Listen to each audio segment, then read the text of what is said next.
Good morning. As time progresses, I hope to convince you all that showing up on Sunday for occasions like this actually happens more frequently than you'd think. And I hope to see you all in this fullness over and over and over again. Can you all just look around, maybe see each other? It's full in here. And that means something today.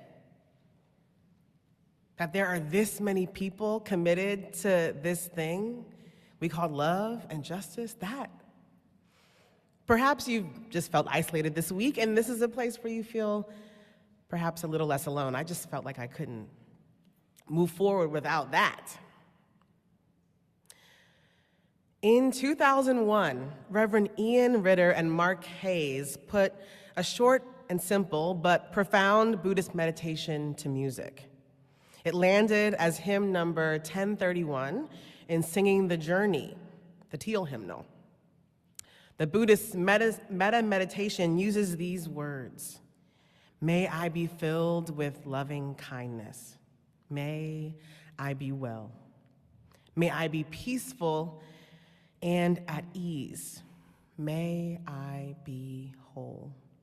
You may know that the hymn repeats, replacing I with you and then we, drawing an interconnected web of care and wellness and love.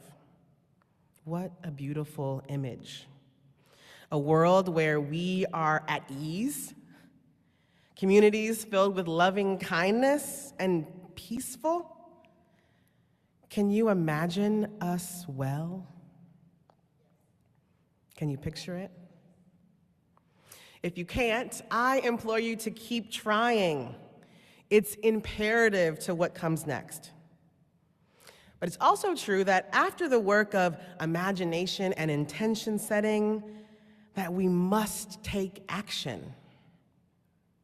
We are humans with a lot of choice. Most of us live in the United States with a particular set of choices we get to make. We have a lot of privilege to freely use our agency, even now. And for a lot of us who are U.S. citizens, we have a particularly heavy privilege in this moment. One choice we have is to live by the golden rule. Now, in recent years, that's gotten a lot of slack. There's the platinum rule, or to treat others the way they want to be treated. But I think there's a pretty strong argument for the golden rule. Treat others as you would like to be treated. I think that most of us want to be treated with, if nothing else, with dignity. And that, as a baseline, seems easier said than done. I am a fan of nailing the basics. The golden rule hasn't always been a suggestion or some pie-in-the-sky idea. It has been a survival strategy. Imperial boomerang is a term used originally by Aimé Césaire, a writer and politician from Martinique, to describe the practice of colonial governments who develop and refine techniques abroad, eventually using those same technologies on their own citizens. If you're searching for a recent example, think of the global exchange of surveillance technology, or the parallels between how we treat Black women and the earth. And we all know the poem by Pastor Martin Niemöller. First, they came for the communists, and I did not speak out, because I was not a communist. Then they came for the socialists, and I did not speak out because I was not a socialist. The poem continues, and a little later it says, and then they came for me, and there was no one left to speak out for me. Then, of course, if Jesus is your thing, in Matthew 25, he says, what you do to the least of these, you do to me. I sure hope we are paying attention to the least of these people these days. Once again, we touch so much despair. If the least of these is where we're headed, there is so much grief. If we are brave enough to look directly at it, it is a desperate and devastating picture. Chaos within our national leadership, economic uncertainty in my friends' personal lives, genocide, disenfranchisement, and scandals have become our norm. We have made a mess of our collective, wild, and precious life. But again, we return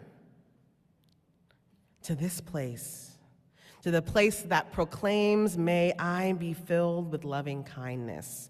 May you be peaceful and at ease. May we be well."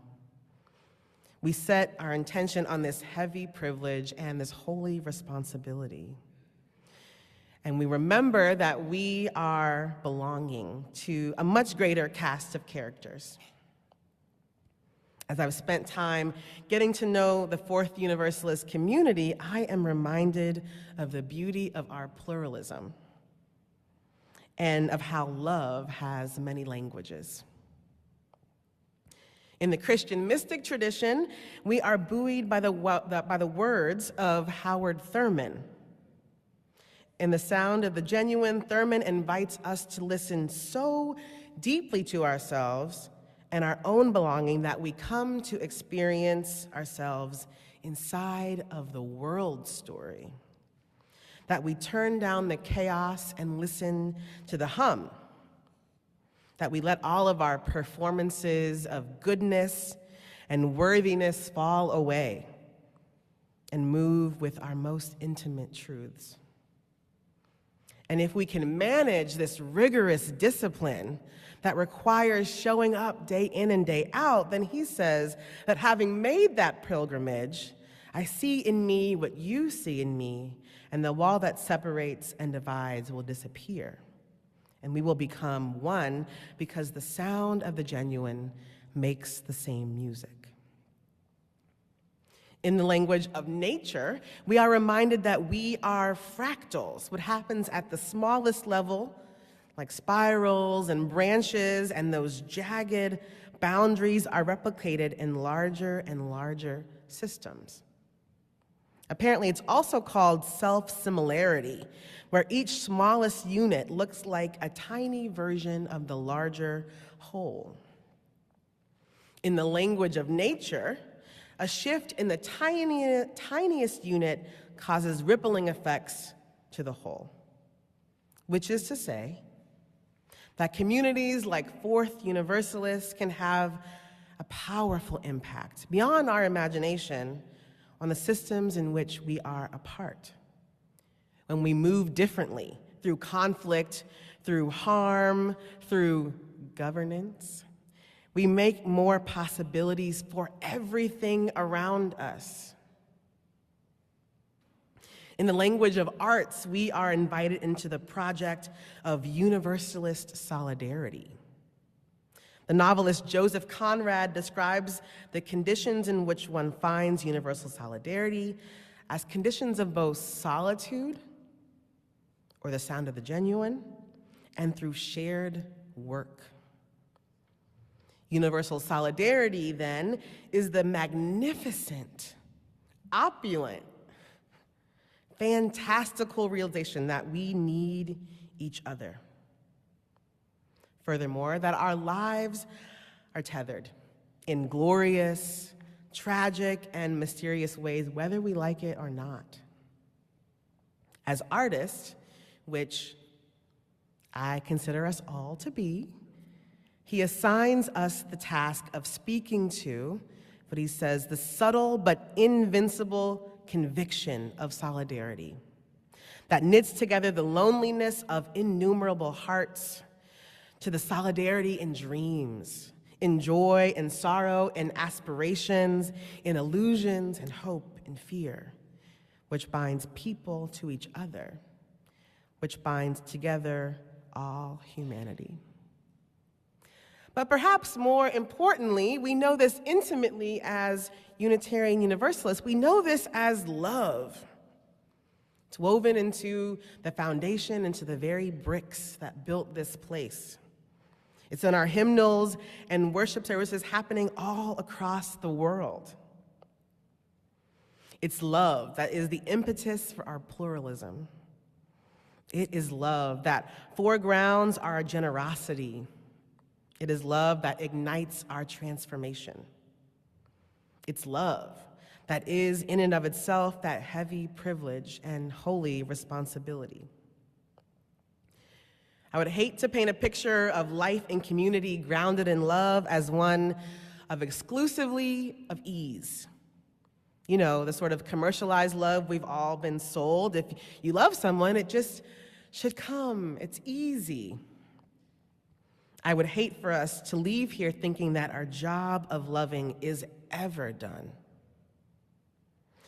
If you're a visitor here, it would be, as my grandma say, would be uncouth for us to promote a false bill of goods where we, as Unitarian Universalists at Fourth Universalist, have it all figured out.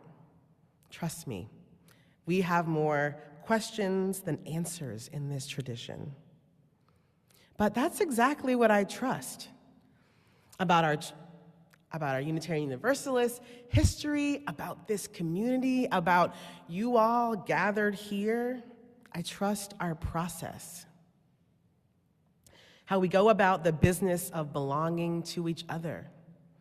How we learn to love, how we are learning to connect the dots for our own survival and thriving. I trust how we're learning about solidarity, how we are recommitting to our intentions, week in and week out, of loving kindness and wholeness for the I and we and you. I trust that. I trust our becoming. And so, of course, the members here are about to make a big decision, a process about what is next for their community. But I think that my hope applies to even folks who have come into this place for the first time.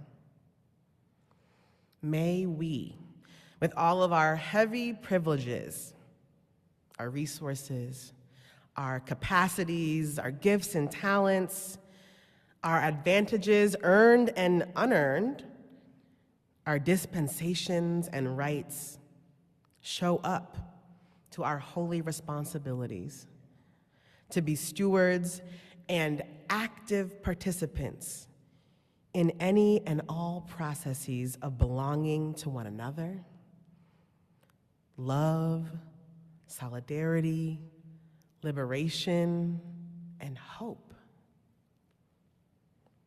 I feel like I need to read that again, just to make sure we're all agreeing to the same thing. If you all decide that I am, in fact, may we, with all of our heavy privileges, our resources and capacity, gifts and talents, our advantages earned and unearned, our dispensations and rights, show up to our holy responsibility to any and all, this is the most important part, to any and all processes of belonging to one another, of love, of solidarity, of liberation and hope.